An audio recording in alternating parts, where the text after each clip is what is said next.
Page number 20 पे topic है sir conservatism oblique prudence. ये टॉपिक क्या था, रिवाइज करते हैं एक बार। कंजर्वेटिव होके चलना, कंजर्वेटिव होके चलना, फ्यूचर में कोई लॉस होने वाला है उसके लिए आज ही पैसे जोड़ के चलना, फ्यूचर में अगर कोई प्रॉफिट होने वाला है उसे इग्नोर करना, ये कंजर्वेटिव। छोटे एग्जांपल हमारी फैमिली में कि हमारे मम्मी डैडी हमारे होने के बाद ही पैसे रोना शुरू कर देते हैं हमारी पढ़ाई के लिए, हमारी शादी के लिए, वो कंजर्वेटिव। वो खर्चा करना नहीं शुरू करते कि इसकी जॉब लग जाएगी तो पैसे आएंगे, इसलिए आज खर्चा करने लग जाओ, ऐसा नहीं करते वो। मतलब प्रॉफिट को नहीं मानते, लॉस को मानते हैं। कंजर्वेटिव नहीं सिखा रहा है accounts.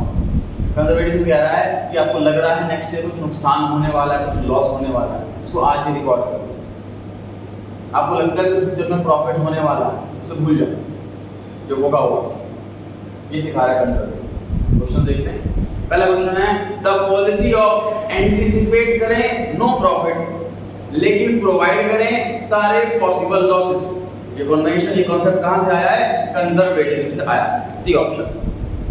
Question number 2 no influence of profit and provision making policy for all possible losses. Sir question 1 question 2 दोनों सेम है, बस लैंग्वेज फर्क है, इंग्लिश के वर्ड अलग अलग यूज कर रहा है, दोनों question same. Third question what is the objective of conservatism? क्या ऑब्जेक्टिव है? पहला ऑप्शन कह रहा है सारी इनकम ले लो सारे लॉस ले लो, गलत कह रहा है। ऑप्शन नंबर सी कह रहा है सारे लॉस ले लो, ऑप्शन सी सही कह रहा है। ऑप्शन बी कह रहा है सारे लॉस लो लेकिन प्रॉफिट मत लो, तो सी से ज्यादा सही बी। मतलब सर अगर बी ऑप्शन नहीं होता तो सी टिक लगा दो, ठीक है। बहुत बार चार ऑप्शन सही होंगे, सबसे ज्यादा सही है वो ढूंढना है, ये चारों गलत होंगे तो सबसे कम गलत वो ढूंढना है। फोर्थ क्वेश्चन था rule of lower of cost और मार्केट प्राइस, जो सबसे लोअर हो छोटा हो उसी पे रिकॉर्ड करो। तो ये कंजर्वेटिज्म सिखा रहा है हमें ताकि हम बच बच कर चलें सर, अपनी चीज को घटी हुई ही दिखाएं, कल को अगर ज्यादा की बिकेगी तो प्रॉफिट ही होगा। जैसे हमने 10 लाख की बिल्डिंग खरीदी, मार्केट में 8 लाख की है तो कह रहा 8 लाख की दे, ये कॉन्सेप्ट नहीं है। हाँ correct. Net realisable value market value कह रहे हो ना? Yes. Net realisable value market value में सिर्फ सेलिंग एक्सपेंस का फर्क होता है। सेलिंग एक्सपेंस अगर नहीं है तो दोनों से। नेट रियलाइजेबल वैल्यू मतलब कितना पैसा नेट मिलेगा हमें बेचने के बाद। जब हम बेचते हैं किसी आइटम को तो खर्चा भी होता है। जैसे मान लीजिए मुझे अपने सेकंड हैंड स्कूटर बेचना है, अब घर बैठे तो बिकेगा नहीं, कोई सारे फ्रेंड्स को फोन करूंगा तो मैं स्कूटर चाहिए क्या, मैं किसी एजेंट के पास जाऊंगा जो उस काम में डील करता है, जो डीलर है इसका, उसको कहूंगा मेरा स्कूटर बिकवा, फ्री में तो बिकवाएगा, सर्विस ले रहा हूं मैं उससे तो अपना कमीशन लेगा। तो वो 2000 रुपये उसने कमीशन ले लिया, स्कूटर बिका मेरा 30,000 रुपये। 30,000 रुपये मार्केट वैल्यू हुई, 2,000 रुपये सेलिंग एक्सपेंस हुआ और 28,000 हुआ नेट रियलाइजेबल वैल्यू, ठीक है जी। तो अगर मान लीजिए एक्सपेंस नहीं है फॉर एग्जांपल तो दोनों सेम ही होंगे। अगर सेलिंग एक्सपेंस सपोज नहीं है, मैंने स्कूटर अपने फ्रेंड को बेच दिया फिर तो कमीशन दिया नहीं किसी को, तो दोनों सेम ही होंगे ना, नेट रियलाइजेबल वैल्यू और मार्केट वैल्यू, इसको इंटरचेंजेबल यूज कर सकते हैं। क्वेश्चन नंबर 5 कहता है according to the prudence concept closing stock को दिखाओ कॉस्ट और विच एवर इज लेस। तो कॉस्ट के अलावा क्या है सर? ए ऑप्शन भी सही है और डी ऑप्शन भी सही है। कौन सा ज्यादा सही है? डी वाला ऑप्शन ज्यादा सही है। नेट रियलाइजेबल वैल्यू ज्यादा एक्यूरेट फिगर है। मार्केट वैल्यू तो मतलब मैं किसी को बेचूंगा, सारे मान लीजिए मुझे अपना घर बेचना है और सपोज 1 करोड़ रुपए की इसकी वैल्यू है, तो जो जिसमें प्रॉपर्टी डीलर से दिखवाऊंगा वो आधा % या 1% कमीशन लेगा। सपोज 1% ले रहा है कमीशन, 1 लाख रुपए कमीशन हो गया। 1 करोड़ रुपए में जो बिका कर, this is market value. 1 lakh जो कमीशन दिया, दिस इज सेलिंग एक्सपेंस, और 99 लाख मुझे मिले, ये हुआ नेट रियलाइजेबल वैल्यू। नेट कितना मुझे रियलाइज, नेट पर सब कुछ कट कराने के बाद नेट पर इस्तेमाल करना तो ज्यादा एक्यूरेट फिगर एनआरवी होगी, नेट रियलाइजेबल वैल्यू। अगर डी ऑप्शन में नहीं होता तो ए ऑप्शन टिक कर, ठीक है सर। ड्यूअल एक्सपेक्ट क्या चीज सर ये ऑप्शन भी कर दिया, ए में मार्केट प्राइस लिखा हुआ है ना, क्वेश्चन 5 पर है। यस मार्केट प्राइस लिखा है ना, डुअल एस्पेक्ट कहां लिखा है? क्वेश्चन नंबर 6 पर आ गया जी provision for bad and doubtful debts is the result of conservatism. क्या होता है सर ये provision for bad and doubtful debts? Provision मतलब प्रोवाइड करना, बैड एंड डाउटफुल मतलब जो मुझे लग रहा है कि मेरे कस्टमर, मेरे ग्राहक, मेरे डेटर्स मेरा पैसा मार सकते हैं। होता क्या है कि जैसे मैंने मार्च में सामान बेचा 50 लोगों को, अब उनसे पेमेंट 1-2 महीने बाद आएगी, उधार का तो साथ में बेचा हुआ है, इससे अप्रैल में, किसी मई में, किसी जून में आने हैं। मुझे लग रहा है कि 50 पैसे करीब 2 या 3 लोग पैसा लगभग मार ही लेते, मेरा एक्सपीरियंस ये कहता है पास में। तो उसके लिए मैं 5 मार्च में एक खर्चा रिकॉर्ड करूंगा इस नाम से प्रोविजन फॉर बैड डेट्स। तो ये कॉन्सेप्ट, ये वाला टॉपिक कहाँ से जनरेट हुआ है? इस कॉन्सेप्ट से जनरेट हुआ है, प्रूडेंस कॉन्सेप्ट से। तो मुझे लग रहा है मुझे लॉस होने वाला है इस साल, इसको मैं आज ही रिकॉर्ड करूँ। ये पास्ट एक्सपीरियंस से आती है सर, परसेंटेज कितना होगा, अमाउंट कितना होगा, ये डिसाइड करना हम अकाउंटेंट का काम नहीं है। ये हमारा बॉस में पता है कि कितना पैसा मर सकता है लगभग, तो कितना मुझे प्रोविजन बनाना। अरे नहीं हुआ, लॉस नहीं हुआ। देखो अकाउंटिंग हम तो कॉन्सेप्ट पे डिस्कस कर रहे हैं, इसको रिकॉर्ड करते हैं। और अभी हमने ना, अभी देखो थ्योरी चैप्टर चल रहा है, अब हमें कॉन्सेप्ट सिखाया जा रहा है। अब मान लीजिए पुलिस को ये सिखाया जा रहा है कि कोई मुजरिम गलत करे तो उसको रोकना है, तो ये कॉन्सेप्ट सिखाया जा रहा है। अब आप पूछोगे नहीं रुका हो तो क्या करें? वो तो आगे ट्रेनिंग में सीखेंगे कि कोई ऐसा करता है तो क्या करना है, डिफरेंट सिचुएशन, ठीक है ना। जैसे डिस्कस हो चुका है पहले भी, कि आने वाले चैप्टर में सारी डिस्कस होगी कि हमने इतना प्रोविजन बनाया, ज़्यादा लॉस हो गया तो, कम लॉस हो गया तो, नहीं हुआ तो, डबल हो गया तो, ये बात है। उससे कोई बचेगी नहीं अकाउंट में जब लेकर क्वेश्चन करेंगे।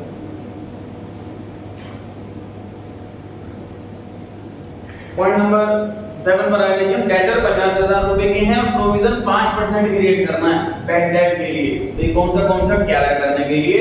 कंजर्वेटिव वाला कॉन्सेप्ट क्या है करना है। 9th question, sorry 8th question, provision for discount is made due to the concept. तो sorry provision for doubtful debts को देख लिया, प्रोविजन फॉर डिस्काउंट देख लिया।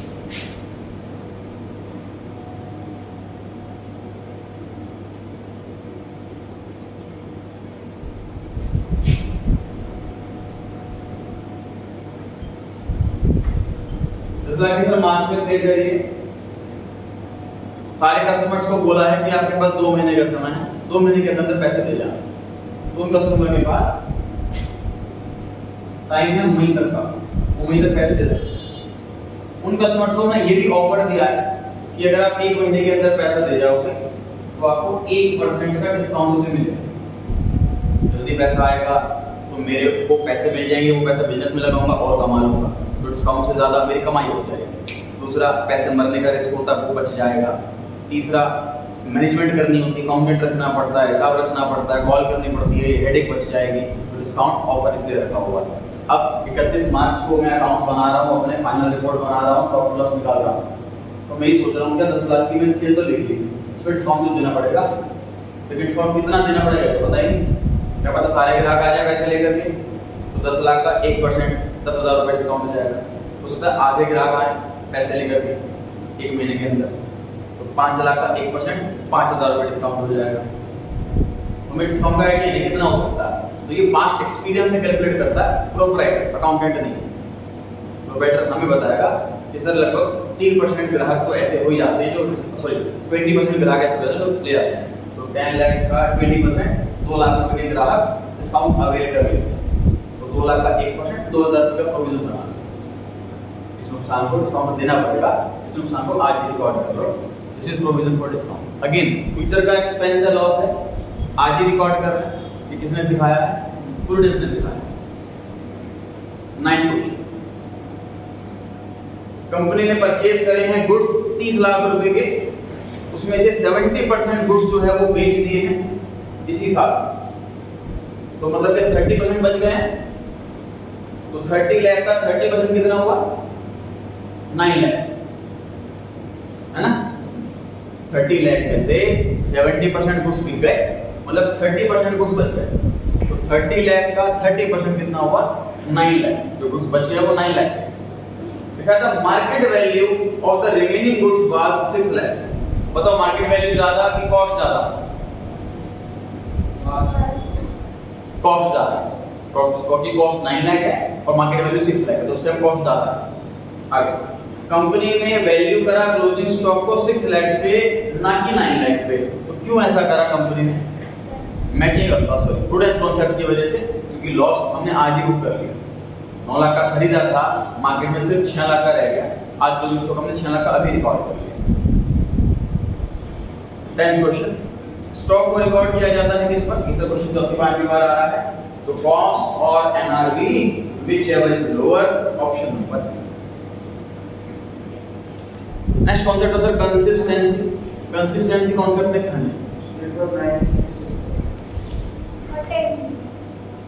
10 का बताओ, क्या बताओ? क्वेश्चन नंबर 4 देखो, क्वेश्चन नंबर 5 देखो, क्वेश्चन नंबर 9 में बताइए कॉस्ट कितनी है? जो कुछ बच गया 9 है। मार्केट वैल्यू कितनी है? इस पे दिखाना चाहिए 6 पे। ऐसे ही कर रखा है। किस कॉन्सेप्ट में सिखाई है ये बात? आता है आपको? ठीक है। नेक्स्ट है जी कंसिस्टेंसी कॉन्सेप्ट। इस कॉन्सेप्ट में क्या सिखाया था हमने? कंसिस्टेंसी को नाम बता रहा। सबसे अच्छी चीज क्या है कॉन्सेप्ट के अंदर कि जो वर्डिंग ली हुई है वो मैक्सिमम वर्डिंग है वो जनरल इंग्लिश से ही ले रखी है, कोई अकाउंटिंग कोई टेक्निकल टर्म नहीं ले रखी। कंसिस्टेंसी क्या है सर? किसी चीज को कंसिस्टेंटली फॉलो करना, मतलब रेगुलरली फॉलो करना। जैसे कहते हैं कि पढ़ाई करो कंसिस्टेंटली करो, ये नहीं कि किसी दिन पूरे दिन पढ़ते रहे फिर 3-4 दिन बिल्कुल पढ़ाई नहीं करी, ऐसा नहीं होना चाहिए।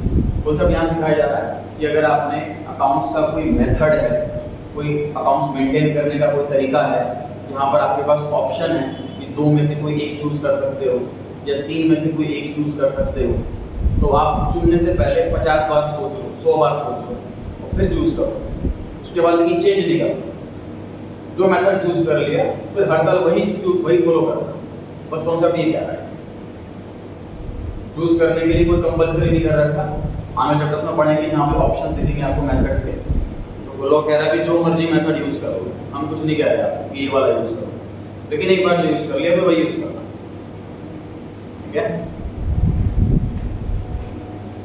पहले क्वेश्चन है जी, कंपनी ने फॉलो करा रिटर्न डाउन वैल्यू मेथड। ये मेथड का नाम है डेप्रिसिएशन निकालने के लिए। चैप्टर 13 में पढ़ेंगे क्या होता है इसके अंदर।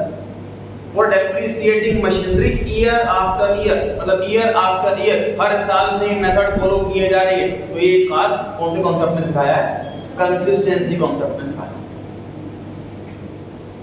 Second question, the comparison of the financial statements of one accounting period with that of another accounting period is possible only when dash concept is followed। तो सर देखो कंपैरिजन कैसे पॉसिबल है? देखो सर आपने कल दोपहर में 4 घंटे पढ़ाई करी, आज भी उसी टाइम दोपहर में 4 घंटे पढ़ाई करी, तो आप कंपेयर कर सकते हो कि मैंने कल कितने पेज पढ़ लिए थे, आज कितने पेज पढ़े। कंपैरिजन पॉसिबल है अगर आपने कंसिस्टेंटली टाइम भी भेजा। ठीक है। कल अगर आपने मान लीजिए सुबह 1 घंटा, दोपहर में 1 घंटा, रात को 2 घंटे पढ़ाई करी थी, आज लगातार 4 घंटे पढ़ाई करी है, फिर कंपैरिजन सही से नहीं हो पाएगा। क्या पहले साल कंपनी ने मेथड 1 यूज करा फिर प्रॉफिट आया, अगले साल कंपनी ने मेथड 2 यूज करा फिर प्रॉफिट अलग आया, अब कंपैरिजन सही नहीं हो पाएगा। इसलिए कॉन्सेप्ट ये कह रहा है कि हम प्रॉपर तरीके से कंपेयर कर सकते हैं हर साल के प्रॉफिट को अगर हमने कंसिस्टेंसी फॉलो करी। सर अकाउंटेंट दोनों तरीके से निकाल दे तो एक तरीके से निकालना ही बड़ा मुश्किल होता है, काम बहुत ज्यादा होता है अकाउंटेंट के पास, इतना फ्री टाइम नहीं होता कि 2 बार काम करे ये चीज। Question number 3, the concept means that similar items in a set of accounts should be given similar accounting treatment and it should be applied for one period after another. Same चीज के item को बार-बार हर period में same follow करते रहो। ये किसने सिखाया है? कंसिस्टेंसी में सिखाया। C option.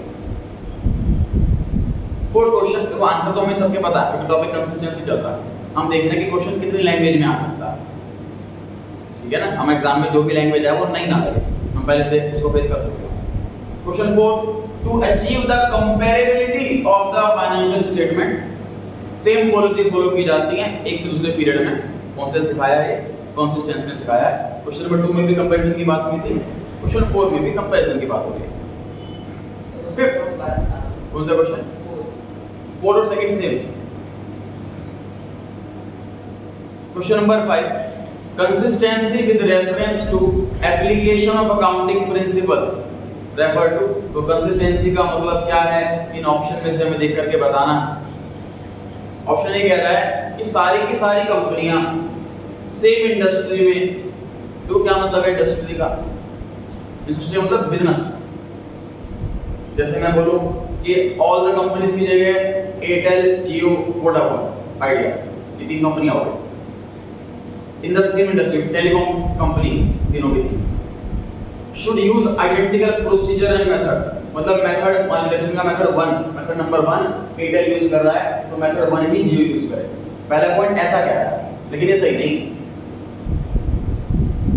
वे अकाउंट्स ने तो हर कंपनी को फ्रीडम दे रखी है कि आप जो मर्जी मेथड यूज करो। एयरटेल की मर्जी मेथड 1 या मेथड 2, जियो की मर्जी मेथड 1 या मेथड 2, हर एक की अपनी फ्रीडम है। लेकिन पॉइंट 1 कह रहा है कि सारी इंडस्ट्री वाली को सेम यूज करना पड़ेगा, इसलिए ए ऑप्शन सही नहीं है। बी ऑप्शन पढ़ते हैं, इनकम और एसेट्स को ज्यादा बढ़ा करके मत लिखो, तो कंसिस्टेंसी ने ऐसा तो कुछ नहीं बोला हुआ, बी ऑप्शन गलत हो गया। लास्ट वाला डी पढ़ लेते हैं, एनी अकाउंटिंग मेथड और प्रोसीजर कैन बी यूटिलाइज्ड, जो मर्जी मेथड ले लो, ऐसा भी कंसिस्टेंसी नहीं कह रहा। सी ऑप्शन पढ़ते हैं, मेथड और प्रोसीजर कंसिस्टेंटली फॉलो करते रहो ईयर टू ईयर, कंसिस्टेंसी ये वाला पॉइंट कह रहा है, इसलिए सी ऑप्शन सही।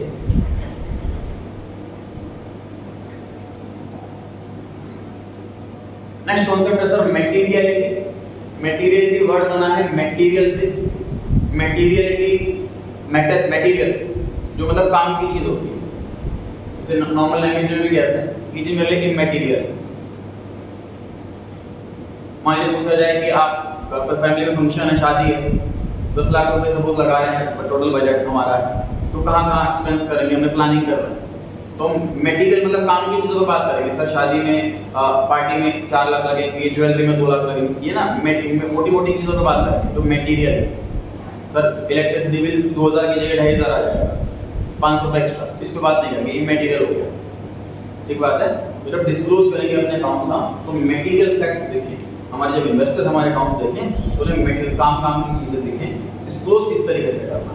ये भी चैप्टर बेसिकली, ये टॉपिक बेसिकली रिकॉर्डिंग नहीं, डिस्क्लोजर पर फोकस करना है। इसी कॉन्सेप्ट की वजह से हम डेसिमल इग्नोर कर सकते हैं। अगर मान लीजिए इंटरेस्ट कैलकुलेट कर रहे हैं और आंसर हमारा डेसिमल में आ रहा है तो डेसिमल इग्नोर कर सकते हैं, क्योंकि मटेरियलिटी कह रहा है कि वो भी मटेरियल है, वैसे ही मटेरियल है।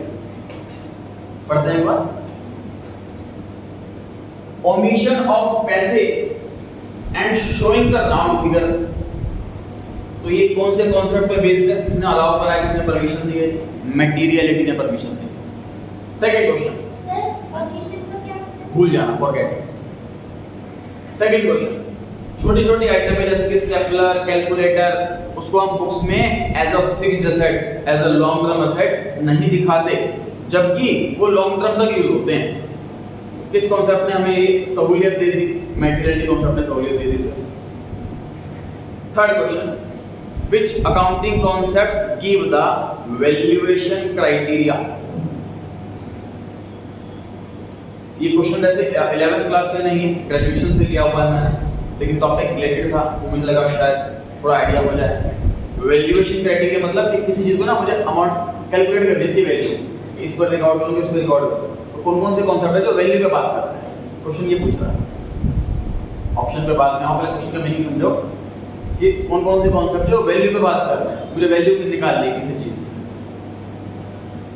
गोइंग कंसर्न, रियलाइजेशन और कॉस्ट, ये तीन कॉन्सेप्ट हैं जो वैल्यू पे बात करते हैं। गोइंग कंसर्न क्या है?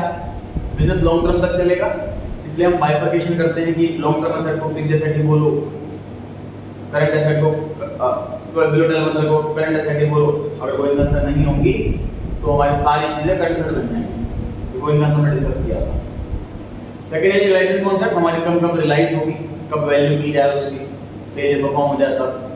कॉस्ट कॉन्सेप्ट, हमारी फिक्स्ड एसेट्स को कॉस्ट पे दिखाएंगे, मार्केट वैल्यू पर नहीं। तीनों ने वैल्यूएशन की बात कर रखी है, इसलिए एक ऑप्शन आंसर है। सर टीवी होना चाहिए, अगर कंजर्वेटिव स्टूडेंट तो योगदान देना ही है ना? नहीं, वो तो ना वो कह रहा है लॉस को रिकॉर्ड कर लो, अभी वैल्यूएशन की बात नहीं है इसमें। सर वैल्यूएशन और रेवेन्यू रिकॉग्निशन कॉन्सेप्ट एक ही है।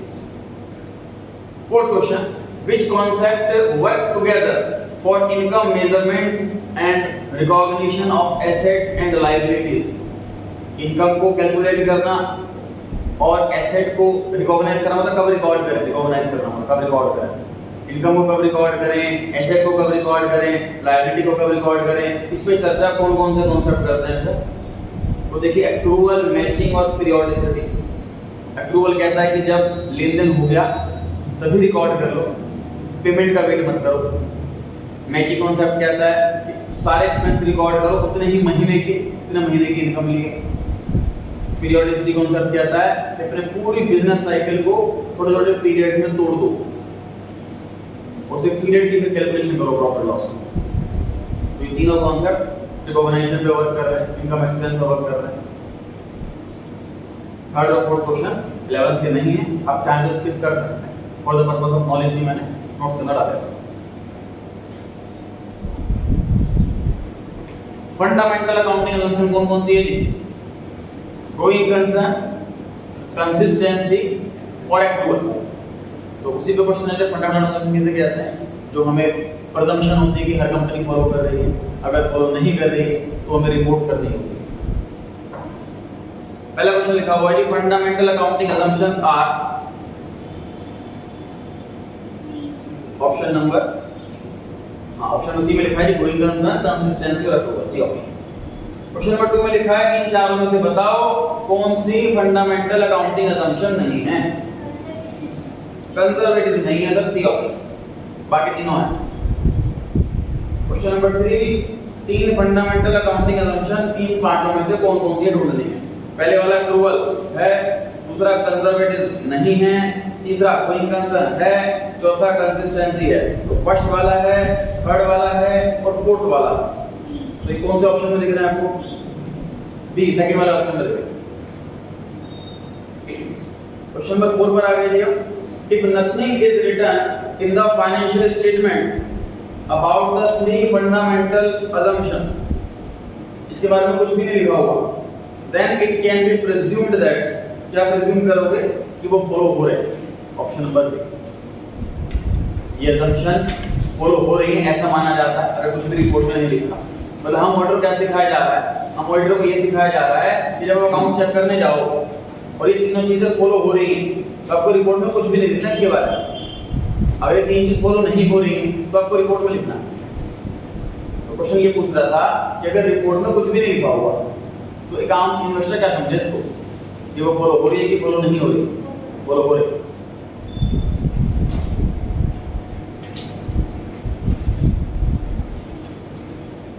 फाइनेंशियल स्टेटमेंट्स का क्वेश्चन जी पहला, contingent liabilities are shown in footnote of the balance sheet as per which concept? समझे क्या चीज है? चैप्टर शायद 1 या 2 में डिस्कस हुआ था, एक बार फिर डिस्कस करा था।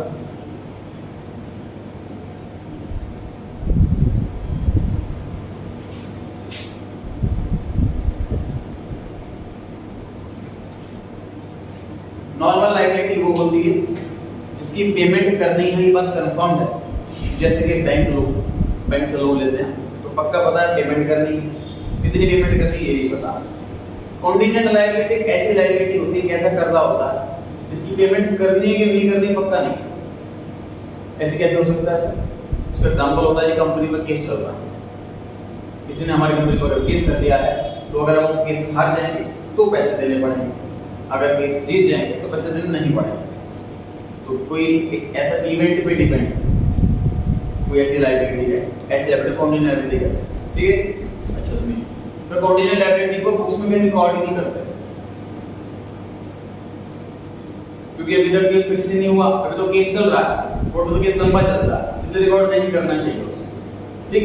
अच्छा, लेकिन हम अकाउंटेंट को ये सिखाया जाता है कि कंपनी में केस चल रहा है, सपोज करोड़ों रुपए का डैमेज का क्लेम है, उसका केस चल रहा है, बाय चांस कंपनी हार गई तो अगर इसको अकाउंट्स में कहीं भी नहीं लिखी, ध्यान से सुनना, इस बात को अकाउंट्स में कहीं भी नहीं लिखे, और किसी इन्वेस्टर ने मान लीजिए पैसे लगा दिए इसमें 4 दिन पहले और 2 दिन बाद कोर्ट की जजमेंट आ जाए कि कंपनी के साथ गई है, उसके बाद बड़ा इनजस्टिस होगा।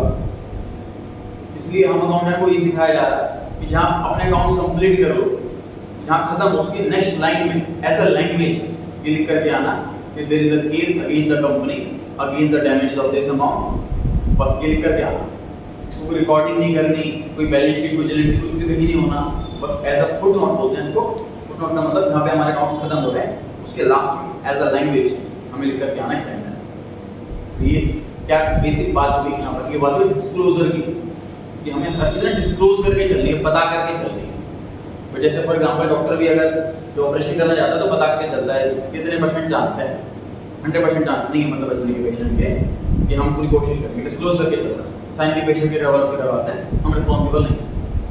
तो अकाउंटेंट ने अवेयर कर दिया इन्वेस्टर को कि बेटा इस कंपनी में केस चल रहा है इतने रुपए का, अभी तक हारी गई कंपनी, अब तेरे को मन है लगाने का पैसा तो होगा बराबर।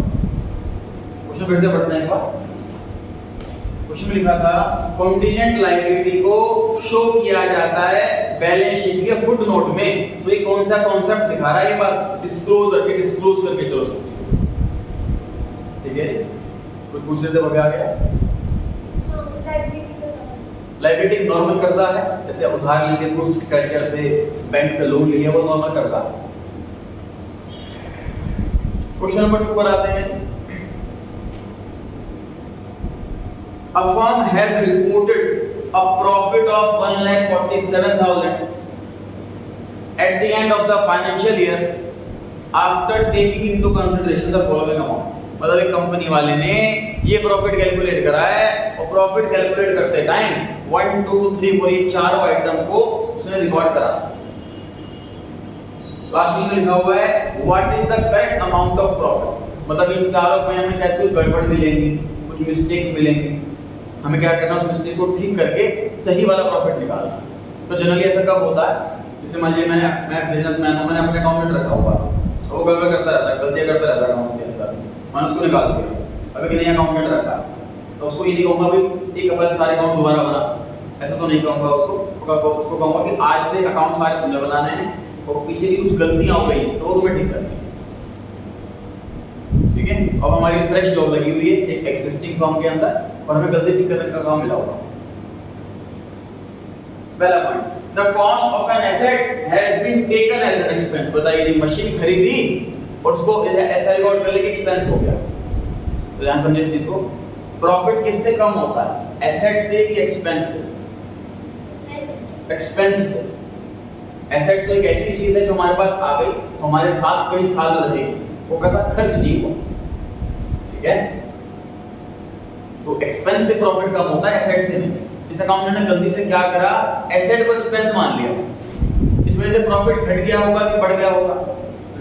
घट गया होगा। अब ठीक कैसे करें, बढ़ा दे प्लस कर देंगे, समझ पा रहे हैं सभी? तो पहले वाला पॉइंट प्लस होगा, आगे ऐड का साइन लगा दो या प्लस लगा दो, पॉइंट नंबर 1 गया पास। Second point, the partner anticipated a profit of 12,000 on the future sale of a car shown as an asset in his books। Sir कोई कार है उसके पास और वो सोच रहा है कि मेरी बात हो चुकी है किसी से, जब मैं कार बेचूंगा तो मुझे 12,000 का प्रॉफिट होगा। फ्यूचर वाले प्रॉफिट को रिकॉर्ड करने की बात कर रहा है, कंजर्वेटिव नहीं पढ़ा था ध्यान से। बताओ इस गलती की वजह से प्रॉफिट बढ़ गया होगा कि कम हो गया होगा? प्रॉफिट गलती से बढ़ गया होगा। एक फ्यूचर में सेल होने वाली है, उसने उसको आज ही रिकॉर्ड कर लिया, उसका प्रॉफिट उसने आज ही रिकॉर्ड कर लिया, जबकि कंजर्वेटिव से समझाया था साफ साफ कि फ्यूचर में होने वाले प्रॉफिट को कभी रिकॉर्ड नहीं करते। तो 12,000 का प्रॉफिट ऐड हो चुका है, इसको ठीक करेंगे, माइनस करेंगे, यहां तो माइनस आएगा। Third point, salary of 7,000 payable. Payable का मतलब एबल टू पे, मतलब पे करनी बाकी है, पे नहीं हुई, पेंडिंग है अभी। पेएबल का मतलब पेंडिंग है। 7,000 रुपए in the financial year has not been taken into account. उसने बुक्स में लिखी ही नहीं। अकाउंटेंट ने एक सैलरी किसी एम्प्लॉय की रह रही है, अभी तक दी नहीं, लेकिन रिकॉर्ड तो उसे आज ही कर लेनी चाहिए थी, क्योंकि खर्चा तो इसी साल का है, एम्प्लॉय ने काम तो इसी साल करा है, तो रिकॉर्ड नहीं करी। तो अब क्या करें, रिकॉर्ड कर लेना चाहिए हमें, इसको माइनस कर लेना चाहिए, माइनस कर लीजिए। माइनस टू, क्योंकि माइनस नहीं हुआ तो होना चाहिए।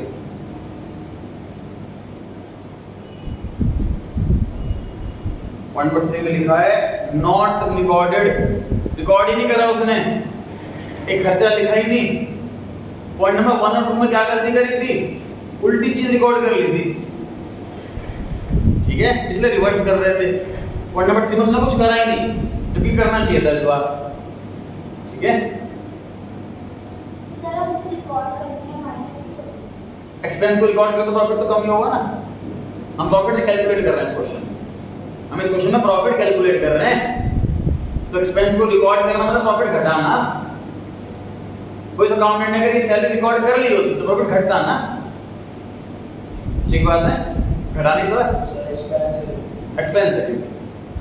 Point number 4, an asset of 85,000 was purchased for 75,000 as was recorded in 85,000। बताइए कि एसेट से प्रॉफिट बढ़ता है कि कम होता है? एसेट से प्रॉफिट बढ़ता है कि कम होता है? कुछ भी नहीं होता।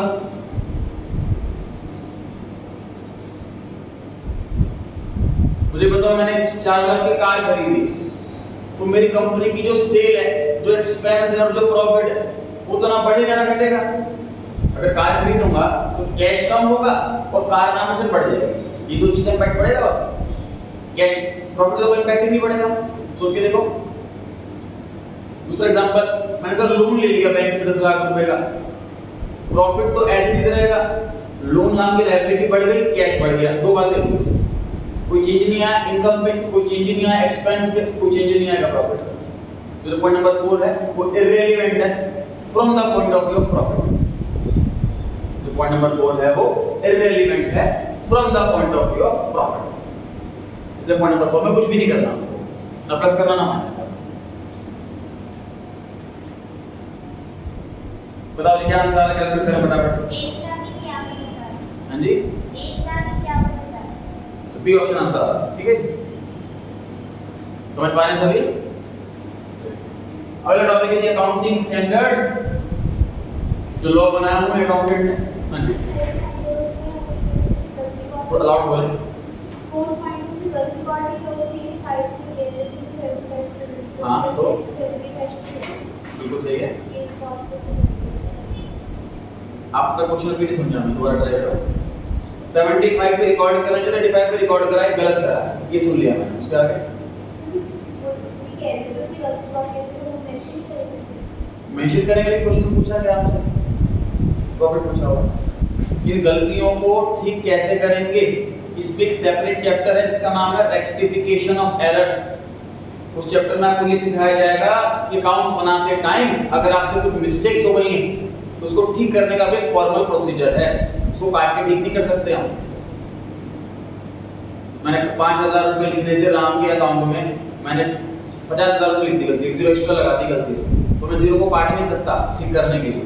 उसका एक फॉर्मल प्रोसीजर होता है ठीक करने का, उसका चैप्टर का नाम है रेक्टिफिकेशन ऑफ एरर, उसमें सीखेंगे। इनका डाउट ये था 4 पॉइंट में सर मिस्टेक तो है, उसको ठीक क्यों नहीं करी आपने? मेरा आंसर ये है कि मिस्टेक ठीक करने का काम नहीं दिया गया हमें कुछ टॉपिक के अंदर, इस क्वेश्चन के अंदर हमें काम दिया गया कि सही प्रॉफिट बताओ।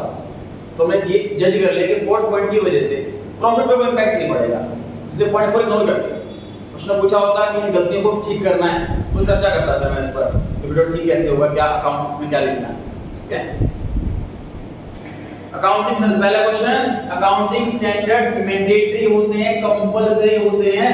समझे ध्यान से मेरी बात को। सर अकाउंटिंग स्टैंडर्ड मतलब अकाउंट्स के लॉ हो गए। अकाउंट्स के लॉ की जानकारी एक 12th पास को नहीं होती, अकाउंट्स के लॉ की जानकारी एक बीकॉम को ग्रेजुएट को नहीं होती, अकाउंट्स के लॉ की जानकारी सीए को होती है। उसकी वजह ये है कि एएस बीकॉम के कोर्स में है, 12th के बाद अगर ग्रेजुएशन करते हैं, बीकॉम करते हैं, बीबीए करते हैं, उसके कोर्स में अकाउंटिंग स्टैंडर्ड्स है ही नहीं, ना 11th 12th के कोर्स में है, सीए के कोर्स में है सिर्फ। ठीक, अब सोचिए अगर अकाउंटिंग स्टैंडर्ड जो हमने पढ़ा है कि मैंडेटरी होते हैं, वो हर एक पूरे इंडिया में सबके लिए कंपलसरी कर दें। मतलब मान लीजिए मैं छोटा सा दुकान चला रहा हूँ, महीने का 80-90,000 1 लाख रुपए कमा रहा हूँ, तो मुझे भी एक सीए हायर करना पड़ेगा, क्योंकि अकाउंट केस तो उसी को पता है। मेरा बजट कम है, मैं चाह रहा हूँ किसी बीकॉम को रख लूँ, इसको थोड़ी बहुत भी अकाउंट आती है, मेरा तो काम चल जाएगा, लेकिन एएस तो उसको आती ही नहीं है, वो कैसे अकाउंट्स बनाएगा मेरे? तो बड़ी दिक्कत हो जाएगी सर कंट्री के अंदर। इसलिए लॉ ने बोल दिया कि सिर्फ कंपनीज के लिए कंपलसरी। कंपनी मतलब इसका बिजनेस बड़े लेवल पर होता है। प्रोप्राइटरशिप छोटा दुकानदार, पार्टनरशिप वो भी छोटे लेवल पर ही होती है, उनके लिए कंपलसरी नहीं कर रहा है। ठीक है, तो पहला क्वेश्चन क्या कह रहा है कि किसके लिए कंपलसरी अकाउंटिंग स्टैंडर्ड? कंपनीज के लिए कंपलसरी है। उसका लॉजिक मैंने बताया आपको कि वही अफोर्ड कर सकते हैं किसी, बाकी अफोर्ड नहीं कर सकते। हाँ जी, पूछ रहे हैं सर पार्टनरशिप छोटे लेवल पे कैसे? पार्ट देखो, हम पता क्या करते हैं, छोटे लेवल से हमको क्या लगता है कि सर बिल्कुल छोटी सी दुकान है। अगर आपकी सेल 10 करोड़ रुपए है तो भी आपकी छोटी दुकान है लॉ के हिसाब से, क्योंकि अरबों में सेल वाले भी है ना कंपनी वाले, उनको छोटी है ना उसके हिसाब से। मतलब गवर्नमेंट कंपेयर करेगी, कैटेगराइज करेगी कि बड़ा छोटा बिजनेस, मीडियम बिजनेस, तो उसको वाले को छोटा बिजनेस बोलेगी ना कंपनी और गवर्नमेंट, क्योंकि अरबों रुपए की सेल वाले भी हैं। ठीक है, सेकंड क्वेश्चन पढ़ेंगे। डी ऑप्शन क्यों नहीं हो सकता?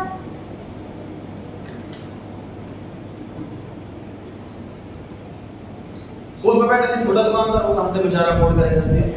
प्रोप्राइटरशिप तो हमारा ओनर ही होता है, हां बिल्कुल, तो कंपनी के ओनर को नहीं। कंपनी का नहीं है। प्रोप्राइटरशिप उस बिजनेस का ओनर होता है जहां पे एक ही ओनर हो, मतलब एक ऐसा type of business. Business studies की क्लासेस या तो ज्वाइन करें सभी या सेल्फ स्टडी चालू करें। उस कॉन्सेप्ट में वीकनेस की वजह से आपके बाकी सब्जेक्ट से वीक हो सकते हैं। ठीक है, हमें हर सब्जेक्ट को सिर्फ मार्क्स से नहीं तोलना, ये तो थ्योरी है, सब कुछ हो जाएगा, ये तो सब हो जाएगा सेल्फ से ही। हमें इसको ना सिर्फ मार्क्स से नहीं तोलना कि मार्क्स तो आ जाएंगे, हमें नॉलेज चाहिए। बहुत टॉपर्स बच्चे कम पैकेज में सैलरी में आज की डेट में बैठे हुए हैं, बहुत बच्चे एवरेज मार्क्स ला करके बहुत हाई पैकेज में बैठे हुए हैं। नॉलेज का फर्क है और कुछ फर्क नहीं है। हमें क्रेडिट टर्म, प्रोप्राइटरशिप, कंपनी की टर्म, बिजनेस स्टडीज के अंदर बहुत डीप है, बहुत सारी ऐसी 50 चीजें जो बुक के अंदर नहीं लिखी हुई, लेकिन कॉन्सेप्ट समझना बहुत जरूरी है, बेस स्ट्रॉन्ग करना बहुत जरूरी है। हम कॉमर्स वाले ही हैं जो आगे बिजनेस संभालते हैं फ्यूचर में। प्रोप्राइटरशिप एक ऐसा बिजनेस होता है जहाँ पर एक ही ओनर होता है उसका, तो एक आदमी के पास कितना पैसा होगा लगाने के लिए? 10, 50, 100, 200, 500 करोड़, वो छोटा अमाउंट है ये बिजनेस खड़ा करने के लिए। तो प्रोप्राइटरशिप स्मॉल लेवल पर होती है, वो सी अफोर्ड नहीं कर सकता। कंपलसरी नहीं है, ऑप्शनल तो है। मान लीजिए मैं अकेला छोटा बिजनेस चला रहा हूँ, मेरे पास 100 करोड़ का बिजनेस है, मैं तो सी अफोर्ड कर सकता हूँ। ठीक है ना, लॉ कंपलसरी नहीं कह रहा मेरे को, लेकिन ऑप्शनल तो कह रहा है, रख तो सकता हूँ, मना थोड़ी ना। ठीक है, अब ये चीज हम सीखेंगे सीनियर क्लासेस के अंदर कि सेल के हिसाब से भी कंपलसरी हो जाता है अकाउंट मेंटेन करना, सीए को रखना। अभी तो हम क्या सीख रहे हैं 11th लेवल पर कि आपकी कंपनी बड़ी होती है, बाकी सब बिजनेस छोटे होते हैं। अभी हमें ये सिखाया जा रहा है छोटे लेवल पर, तो हम क्या सीख रहे हैं, कंपनी बड़ी है उनके लिए सीए कंपलसरी, बाकी सब बिजनेस छोटे हैं उनके लिए सीए कंपलसरी नहीं है। सीनियर क्लास में क्या सीखेंगे आप, सेल के हिसाब से कैटेगरी करेंगे। एक पर्टिकुलर लेवल के ऊपर अगर सेल है तो सी कंपलसरी रखना, उससे नीचे है तो सी कंपलसरी नहीं। तो ये लिमिट भी हर साल अपडेट होती है। अभी प्रेजेंट लिमिट जो है वो 5 करोड़ हो गई। 5 करोड़ से ऊपर सेल कंपलसरी है सी, 5 करोड़ से नीचे सेल कंपलसरी नहीं है। Second question, accounting standards refer to specific accounting. Accounting किसकी? प्रिंसिपल्स की और मेथड्स उन प्रिंसिपल को अप्लाई करने। तो दोनों ही बातें अकाउंट्स ये सिखाता है हमको कि मेथड बेटा कौन कौन से हैं, प्रिंसिपल कौन कौन से हैं, और कौन से तरीके हैं अकाउंट्स मेंटेन करने को, उनको अप्लाई करना कैसे है, दोनों बातें सिखाता है हमें। यस, सी ऑप्शन आंसर आ गया। Question number 3, accounting standards dash the statute. Statute में लिख लीजिए लॉ, स्टैट्यूट का मीनिंग लॉ, LAW लिख लीजिए बुक में। स्टैट्यूट का मीनिंग लॉ, LAW। अब देखिए ध्यान से,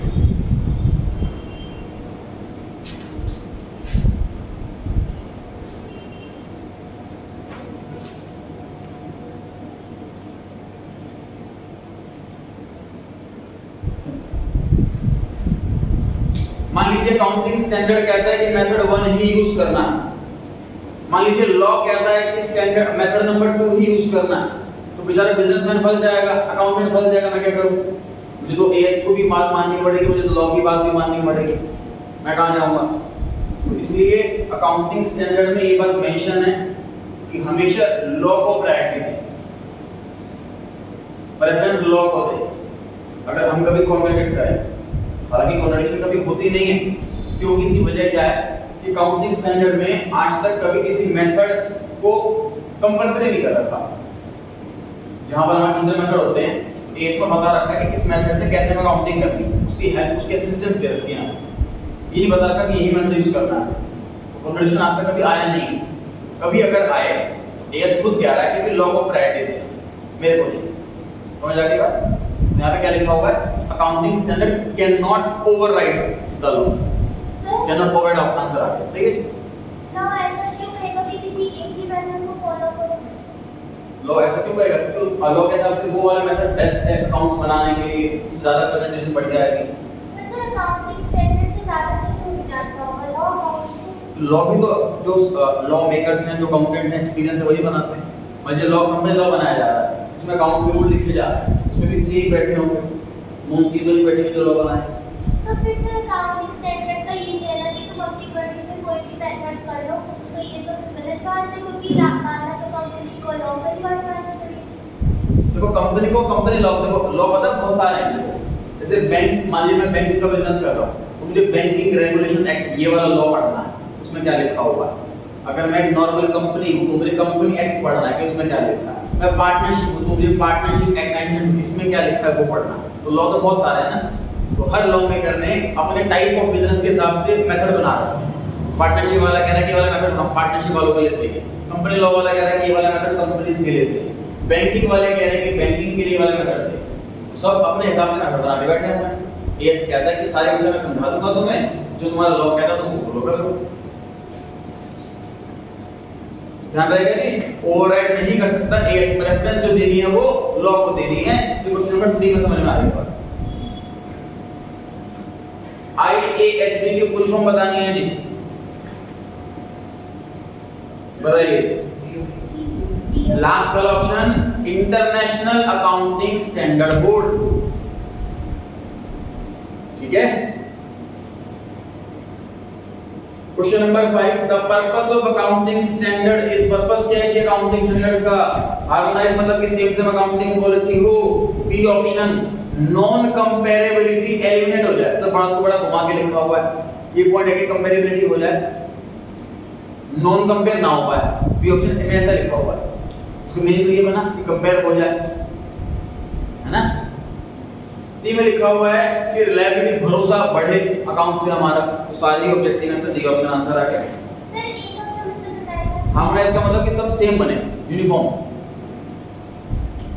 6th क्वेश्चन, कौन सा ऐसा फ्रेमवर्क है, अकाउंटिंग पॉलिसी है जो हमें कहता है कि अकाउंट्स मेंटेन करो अलग अलग टाइप की कंपनियों का और कंपेयर भी हो जाएगा। तो अकाउंटिंग स्टैंडर्ड हमें ऐसा फ्रेमवर्क देता है, ऐसे रूल की गाइडलाइन देता है, ऐसे बुक देता है। 7th क्वेश्चन, कुछ नॉर्म्स, कुछ रूल्स जो अकाउंटेंट फॉलो करते हैं अकाउंट्स बनाते टाइम, ताकि उसमें वीकनेस मतलब एक्यूरेसी नहीं है, मतलब ये है ना वेग है, मतलब कि एक्यूरेट नहीं। सर जैसे ये मान लीजिए मैं कहूँ कि ये जो है मोबाइल बहुत बढ़िया, तो बढ़िया ये वेग कम है। मैं ऐसे बोलूँ कि इस मोबाइल में 16 मेगापिक्सल कैमरा है और इस मोबाइल में 24 मेगापिक्सल कैमरा है, तो मैं स्पेसिफिक कर रहा हूँ। अब कंपेयर कहाँ से, ये वाला बढ़िया, ये वाला बेकार, इसके कंपेयर करें तो बढ़िया ये वेग कम हो गई। तो ये कैसे सिखा रहा है कि हमको ऐसा कौन सा लॉ है जो हमें वेगनेस को हटा रहा है। हम अकाउंट्स में स्पेसिफिकली बताएंगे, हम ये कहेंगे इस कंपनी की सेल बढ़ी है, ऐसे नहीं बोले इस कंपनी से इतने रुपए है, कोई वीक बात नहीं करेंगे, मतलब ठीक है। वेगनेस हटा देता है और चांसेस ऑफ मिसअंडरस्टैंडिंग के हटा देता है, ताकि सबके अकाउंट्स की प्रैक्टिस हार्मोनाइज हो जाए, सेम हो जाए, तो कंफ्यूजन नहीं होगी किसी को। तो अकाउंटिंग स्टैंडर्ड से सिखाया ये बात पढ़े जी आगे। Accounting policies, a change in accounting policy is justified, देखिए क्या समझे।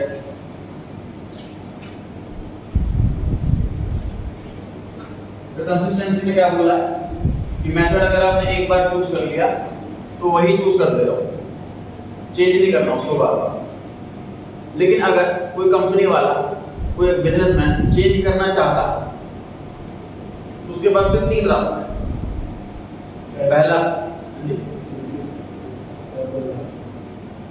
देखो सुनते नहीं हो एक बार में कोई तो बोलो ना तो कंप्लीट किया मैंने कॉन्सेप्ट तो तुमने कंप्लीट नहीं करा ना मैंने फिर समझा दिया फिर समझ में नहीं आया तो फिर रिपीट करवाओ तो समझ में दोबारा बताओ मैंने क्या कहा ये कंपनी वाला एक मेथड फॉलो कर रहा है और वो चेंज करना चाहता है जबकि लॉ मना कर रहा है लॉ कह रहा है कंसिस्टेंसी देखो कंसिस्टेंसी का मतलब एक बार फॉलो कर लिया तो बार बार फॉलो करते रहो उसी को कंसिस्टेंसी ये कह रहा है लेकिन वो बिजनेसमैन फिर भी चेंज करना चाहता है उसके पास क्या तरीका ठीक है तो पहला तरीका है कि लॉ में कोई चेंज आ गया हो मतलब ध्यान से देखो मान लीजिए लॉ में लिखा हुआ है कि मेथड नंबर 2 यूज करना और लॉ में अपडेट हो गया साथ कि 2 की 1 यूज करना तो फिर मैं चेंज कर सकता हूं बिल्कुल चेंज कर सकता हूं पहला तरीका दूसरा तरीका तो लॉ में कुछ भी नहीं लिखा अकाउंटिंग स्टैंडर्ड में कुछ भी नहीं लिखा मैं मेथड 1 यूज कर रहा था एएस में लिख करके आ गया कि सभी को मेथड 2 यूज करना है मैं 1 से 2 में कन्वर्ट हो जाऊंगा तो कर सकता हूं मतलब पहला तरीका लॉ बोले दूसरा तरीका एएस बोले और तीसरा तरीका मैं ये प्रूव कर दूं कि पुराना जो मेथड मैंने यूज कर लिया था वो मेरे को सूट नहीं करता सेकंड वाला सूट करता एग्जांपल समझते हैं सर मैंने एक फैक्ट्री खोली है उसमें मशीन ली तो मेथड 1 मैंने डेप्रिसिएशन का इस्तेमाल करा है मुझे लगता है ये सही रहेगा मेथड इससे डेप्रिसिएशन कम आता है और मशीन लंबे टाइम तक चलती है तो मुझे ये सूट करता मैंने ये यूज किया था लेकिन ये जो मेरी फैक्ट्री खुली है ये मैंने ऐसे एरिया में खोली जहां पे पास में समुद्र है तो वहां से मॉइस्चर की वजह से रस्टिंग हो रही है जंग लग रहा है मशीनों पे और मशीन बड़ी जल्दी जल्दी इसकी खत्म हो रही है लाइफ तो मुझे मेथड 1 नहीं मेथड 2 सूट कर रहा है सुरक्षित ज्यादा लगता है इसलिए मैं कन्वर्ट होना चाहता हूं 1 से 2 पर तो प्रूफ कर रहा हूं कि मेरे पास वैलिड रीजन है ठीक बात है टोटल 3 तरीके हैं जी पॉलिसी चेंज करने के पहला लॉ बोले दूसरा एएस बोले और तीसरा बेटर प्रेजेंटेशन आई मैं प्रूव कर दूं हम अकाउंटेंट को क्या करना है ऑडिटर को हम जब भी देखेंगे अकाउंट चेक करते हैं कि ये भी तुम चेंज कैसे कर रहे हो कुछ क्वेश्चन ही करेंगे उससे या मैं चेंज कैसे करूंगा तो वो बोलेगा सर लॉ में लिखा था लॉ में अपने डाटा से चेंज करा है हम ये लिखेंगे अपनी रिपोर्ट के अंदर कि लॉ में चेंज हुआ है मेथड से मेथड 2 में इस कंपनी ने ये चेंज करा है इसकी वजह से इस चेंज की वजह से इनका प्रॉफिट इतना बढ़ गया क्या करेंगे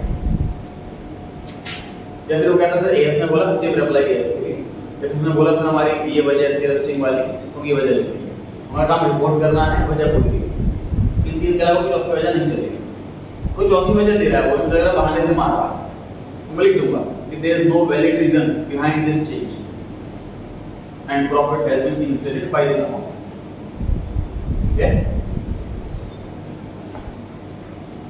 पढ़िए पहला question a change in accounting policy is justified to पहला कंप्लाई करना है फॉलो करना है एएस को दूसरा लॉ को तीसरा इंश्योर कर दे वो हमें श्योरिटी दिला दे कि इससे बेटर प्रेजेंटेशन आएगी फाइनेंशियल स्टेटमेंट की ऑल ऑफ द आंसर आ गए ध्यान रहेगा ये क्वेश्चन हां जी लॉ और अकाउंटिंग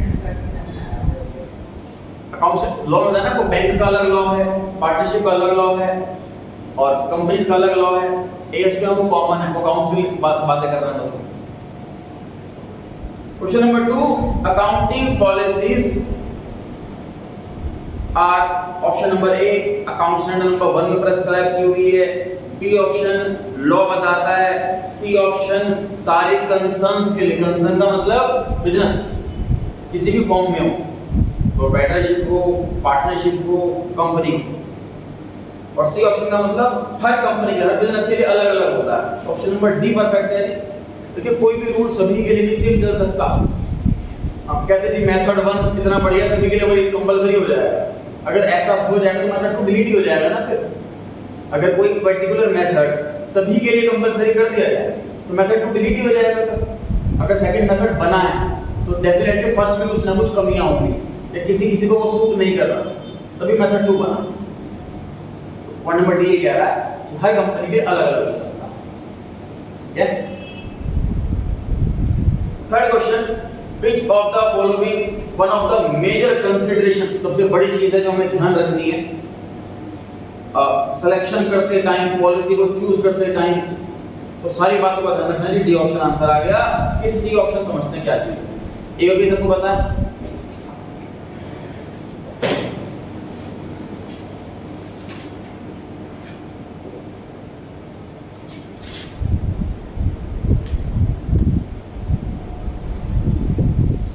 थ्योरी को बेस की तरह ले तो यूं समझ लीजिए जैसे आप आर्मी की ट्रेनिंग में कॉन्सेप्ट बता रहा हूं, वैसी बात कर रहा हूं। मान लीजिए आर्मी की ट्रेनिंग में आए हैं, शायद एक्साइटमेंट से आए कि हमें आर्मी में एक्सरसाइज करने को मिलेगी, फाइट सिखाएंगे, कुछ गन चलाना सिखाएंगे, एक्साइटमेंट से आए हुए हो, और वहां पर सिर्फ सिद्धांतों की बात हो रही है कि आपको गलत नहीं करना, किसी के साथ रिश्वत नहीं लेनी, अपना काम ईमानदारी से रखना, ये सिद्धांतों वाली बात चल रही है। तो शायद स्टार्टिंग में बोरिंग लग सकती है, लेकिन हमारे कोई फाउंडेशन हमारी स्ट्रॉन्ग कर रही है, हम ये चीज फोकस कर रही है, उसके बाद जो हम ट्रेनिंग एक्सपेक्ट करके आए थे वो ट्रेनिंग मिलेगी। ठीक है, हमारे न्यूमेरिकल टॉपिक्स भी स्टार्ट होंगे जो कि मतलब प्रॉपर, जैसे मैथमेटिक्स के क्वेश्चंस हो गए, ऐसे क्वेश्चंस होंगे, प्रेजेंटेशन वाली बातें होंगी, थ्योरी वाली बातें कम, न्यूमेरिकल वाली बातें ज़्यादा। ऐसे टॉपिक्स भी जल्दी आएंगे। अभी थ्योरी करके हम अपना बेस स्ट्रॉन्ग कर रहे हैं, बस ये वाला काम कर रहे हैं। वापस आता है टॉपिक पर, सब्सटेंस ओवर फॉर्म, ये क्या चीज़ें समझते हैं। क्या होता है, कई बार बिजनेसमैन, जनरली बिजनेसमैन जिस सप्लायर से खरीदता तो रेगुलरली उसी से खरीदता, जनरली बार बार चेंज नहीं करता। आप लोग भी अगर कोई भी सामान लाते हो, मान लीजिए रजिस्टर लाते हो तो जनरली उसी शॉप से लाते हो, यदि सब्जी लाते हैं तो उसी शॉप से लाते हो जनरली। तो ऐसे में खास लिंक हो जाते हैं और पेमेंट हिंट टू हिंट वाला काम नहीं रहता। मतलब कई बार क्या होता है कि हम सप्लायर को बोलते हैं भाई बहुत अर्जेंसी है, तो फटाफट सामान भेज दे, ग्राहक वापसी जा रहा है, सामान खत्म हो गया, बिल्कुल बात में भेज दिए। वो कहता है टाइम नहीं, मैं बाहर हूँ, तो तुम माल भेज दे, लड़का भेजना पड़ा तो सामान दे दो, फिर बाद में आता है। मान लीजिए मैंने मशीन खरीद ली ऐसे, जिसमें अलग अलग खरीदता रहता हूँ, मशीन मेरे पास आ गई है, अभी तक बिल भी नहीं बना, ना पेमेंट हुई, कि मशीन मेरे पास आ गई। तो अब अकाउंटेंट कंफ्यूज है कि मैं रिकॉर्ड करूँ कि नहीं करूँ, बिल तो आया नहीं। समझ आ रही बात? तो यहाँ पर ये सिखाया जा रहा है, सब्सटेंस का मतलब जो एक्चुअल चीज है उसको प्रायोरिटी दो, ओवर फॉर्म मतलब फॉर्मेलिटी, फॉर्मेलिटी से ज्यादा प्रायोरिटी सब्सटेंस को दो, जो रियलिटी है।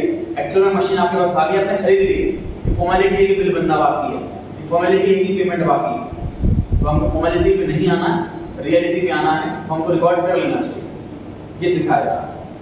समझ आ गई बात? तो ये तीनों पॉइंट हैं जो हमें ध्यान रखने होते हैं अकाउंट बनाते टाइम, इसलिए all of these answer.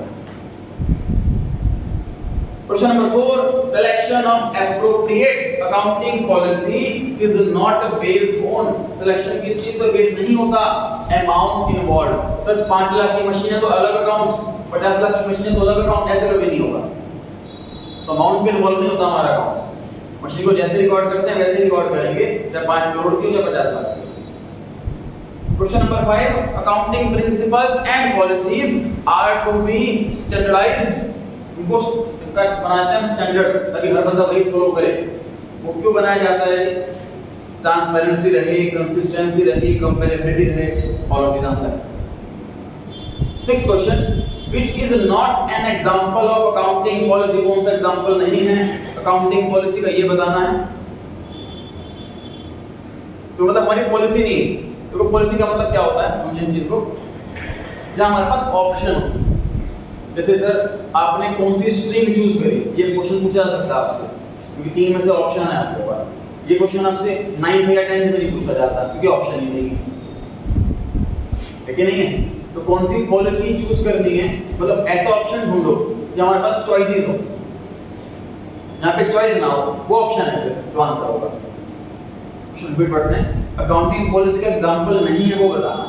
B option में फिक्स्ड एसेट की वैल्यू कॉस्ट पे करें कि मार्केट वैल्यू पे करें, चॉइसेस दिख रही है। सी ऑप्शन, अपने एम्प्लॉइज को रिटायरमेंट के टाइम जो पेमेंट करते हैं उस खर्चे को आज ही रिकॉर्ड करेंगे, तब रिकॉर्ड करेंगे, टुकड़ों में रिकॉर्ड करें, ऑप्शन दिख रहा है। D option, valuation of stock cost पे दिखाएं कि एनआरवी में दिखाएंगे, चॉइस 2 ऑप्शन दिख रहे हैं मेरे को।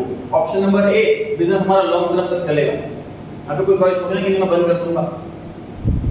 यहाँ पर हम अपनी चॉइस मतलब लगाएं, हमारे पास 2 मेथड चूज करने के ऑप्शंस हो, ऐसा कोई आंसर में नहीं होगा, इसलिए ए ऑप्शन आंसर होगा। सर डी में हमने क्या ऑप्शंस बताए? कॉस्ट और market value, question number 7, as per AS1 disclosure should form part of final account. देखिए बाकी के ऑप्शन क्या है। Option number B, auditor report, जो सी अकाउंट्स चेक करने के लिए आएगा अपनी रिपोर्ट बनाएगा, उसे ऑडिटर रिपोर्ट कहते हैं। Option number C, directors report, director shareholders के लिए रिपोर्ट बनाते हैं कि हमारे हिसाब से हमारी कंपनी ने परफॉर्म कर रही है, इतनी सेल हो रही है, इतना प्रॉफिट हो रहा है, इतना एक्सपेंशन हो रहा है, ये रिपोर्ट बना रही है, डायरेक्टर्स रिपोर्ट। ऑप्शन नंबर ए, फाइनल अकाउंट का मतलब हमारे जो रियल अकाउंट्स हैं वो हर साल अपडेट होते हैं, फाइनल रिपोर्ट बनती है। तो जो डिस्क्लोजर है, जो डिस्क्लोज करना है, जैसे कि कंपनी में केस चल रहा है, ये बात डिस्क्लोज करनी है, ये सारी बातें कहाँ लिखनी है हमें? ऑप्शन नंबर ए में लिखनी है, फाइनल अकाउंट्स जहाँ बने। सर ऑडिटर की रिपोर्ट ही तो फाइनल अकाउंट होती है। ये ऑडिटर रिपोर्ट को पता क्या होता है? ऑडिटर ये बताएगा कि मैंने अकाउंट चेक कर लिए, मुझे ये मिस्टेक मिली, इतना फाइनल अकाउंट है। फाइनल अकाउंट तो ए ऑप्शन है, बी ऑप्शन अलग है। और D the books of account. Sir AS1 को क्या है? ये टोटल 32 एस है ना, इसके अंदर पहले वाला ये डिस्क्लोजर, क्या कह रहे हो? ये आपने सुना AS1 क्या है? इसको मैं नहीं बता रहा हूँ। AS1 का नाम है डिस्क्लोजर। AS नंबर 1 ये डिस्कस करता है कि हमें अकाउंट को कैसे डिस्क्लोज करें, कैसे रिपोर्ट करें, इस पे चर्चा करता है वो AS1। ऑप्शन नंबर डी है, बुक्स ऑफ अकाउंट होता है जो हम पूरे साल मेंटेन करते हैं, जैसे माल बिका इसको लिखा, माल खरीदा इसको लिखा, ये पूरे साल मेंटेन करते हैं बुक्स ऑफ अकाउंट, ये ऑप्शन है। तो ये डिस्क्लोज नहीं की जाती। और सिंपल सी बात है, जब कंप्लायंस वाला अपने अकाउंट दिखाएगा कि मैंने साल में इतना प्रॉफिट कमाया, वो एक ही चीज का हिसाब नहीं देगा इन्वेस्टर को कि मेरा इस दिन पे इतना माल बिका, इस दिन पे इतना खर्चा हुआ, तो फिर सीक्रेसी सब खत्म हो जाएगी। हमसे फाइनल रिपोर्ट देते हैं, ठीक है। 8 question, selection of an inappropriate accounting policy may lead to, अगर हमने अकाउंटिंग पॉलिसी इनएप्रोप्रिएट गलत चूज कर ली तो इसकी वजह से क्या क्या दिक्कत हो सकती है। ऑप्शन नंबर ए कह रहा है शायद आपकी परफॉर्मेंस कम दिखे, मतलब प्रॉफिट कम दिखे। ऑप्शन नंबर बी कह रहा है शायद प्रॉफिट ज्यादा दिख जाए। ऑप्शन सी कह रहा है कुछ भी हो सकता है, तो ऑप्शन सी सही है ना, तो गलती से कुछ भी हो सकता है। 9 क्वेश्चन, कौन सा एग्जांपल नहीं है चेंज इन पॉलिसी का? तो देखो ऑप्शन नंबर सी है, डबल एंट्री से सिंगल एंट्री पे आना। हमारे बुक का नाम डबल एंट्री सिस्टम है सर। एक कॉन्सेप्ट सिंगल एंट्री का भी होता है जो इस साल के कोर्स से हट गया है। तो बिजनेसमैन जो जनरली जो बड़े लेवल के बिजनेसमैन होते हैं वो डबल एंट्री सिस्टम यूज करते हैं। तो बिल्कुल ही छोटा लेवल का बिजनेसमैन होता है जैसे हम 30,000 रुपये कमा रहा है, जो बस इतना राम को सामान बेचा तो राम 5,000 इतना ले लेगा बस, इस टाइप का जो बिजनेसमैन होता है वो सिंगल एंट्री वाला होता है। तो डबल एंट्री से सिंगल एंट्री में कन्वर्ट होना कोई मेथड नहीं है कि मेथड मैं अलग चूज कर रहा हूँ, तो पूरे अकाउंट ही बदल दिए। ऑप्शन नंबर सी आंसर इसलिए होगा क्योंकि वो एक अकाउंटिंग पॉलिसी मतलब पता क्या होता है, भाई मैं अकाउंट्स कैसे मेंटेन, जैसे मान लीजिए आप पढ़ाई कर रहे हो तो आपने एग्जांपल कि आपने कॉमर्स की जगह साइंस ली तो आपने पॉलिसी बदल ली, या आपने नाइट की जगह डे शिफ्ट ली तो आपने पॉलिसी बदल ली। ये तो पॉलिसी है जो आपके पास में ऑप्शंस है। पढ़ाई छोड़ दी तो पॉलिसी बदलना होगी, ठीक है, मतलब अपने काम करने का तरीका चेंज करना तो पॉलिसी होती है। 10 question, the area wherein different accounting policies can be adopted, जहां अलग-अलग पॉलिसी अडॉप्ट कर सकें। पहला, इन्वेंटरी की वैल्यूएशन करते टाइम, रिटायरमेंट बेनिफिट्स की कैलकुलेट करते टाइम, गुडविल की कैलकुलेशन करते time, all of this answer है सर। पहले इन्वेंटरी बताया मैंने आपको, कॉस्ट पे लिखने की, मार्केट वैल्यू पर लिखने। दूसरा, एम्प्लॉय जब रिटायर होगा तो उसको पेमेंट करेंगे कुछ साल कई साल बाद, उसको कैसे रिकॉर्ड करें, आज कैसे टुकड़ों में रिकॉर्ड करें। Option number C, goodwill chapter number 3 of 12th class, जब किसी कंपनी की जो गुडविल होती है, रेपुटेशन होती है मार्केट में, उसको उसकी वैल्यूएशन के मेथड दिए हैं बहुत सारे, simple average, weighted average, super profit, capitalisation of super, capitalisation of average, ऐसे नाम से कौन सा मेथड हमें चूज करना है पर हमारे पास ऑप्शन अलग-अलग पॉलिसी का। आज के लिए इतना ही, को डाउट हो तो पूछ सकते हैं। नेक्स्ट क्लास में फिल इन द ब्लैंक्स को ट्रू फॉल्स खत्म करके कोशिश करेंगे, नेक्स्ट चैप्टर स्टार्ट कर देंगे और फिर नेक्स्ट क्लास में टेस्ट होगा चैप्टर। डाउट हो तो पूछ सकते हैं।